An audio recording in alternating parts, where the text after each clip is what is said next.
Good morning all of you. नमस्कार मित्रांनो. आज आयसेन प्रिपरेशनचा दिवस माझा चालू आहे 81वा. आणि तुम्हाला एक गोष्ट सांगायची म्हणलं तर भरपूर माझ्या जिममध्ये काही क्लायंट्स आहेत, काही माझा फ्रेंड्स सर्कल आहे. त्याच्यामध्ये बरेच जण विचारतात की कसं काय करता तुम्ही एवढं सगळं, कसं काय होतं तुमच्या. त्यांना मी एकच गोष्ट सांगतो, मी कधीच मोटिवेशनच्या भरोश्यावर राहत नाही.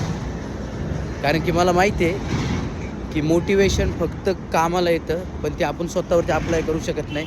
त्यासाठी डिसिप्लिन असणं खूप महत्त्वाचं असतं.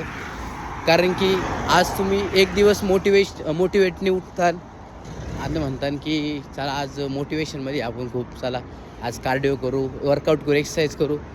पण दुसऱ्या दिवशी तुमचं मोटिवेशन तिथं संपणार आणि तुम्ही म्हणणार आज नको यार, लय पेन होते, हे होते, ते होते. पण तुम्हाला एक गोष्ट सांगतो मी, तुम्ही डिसिप्लिन राहा, स्वतःशी शिस्त ठेवा, एक स्वतःला शिस्त लावा की नाही हे करायचं जे आपल्याला, नक्कीच तुम्ही तिथं सक्सेस होणार हे 100% आहे. ठीक आहे. तर सगळ्यांनी डिसिप्लिन राहा त्याच्या कामाशी. काम कोणतंही असो, तुम्ही वर्कआउट करताय, रनिंग करताय, तुमच्या कामाशी तुम्ही डिसिप्लिन राहा, नक्कीच तुम्हाला यश भेटणार. थँक्यू.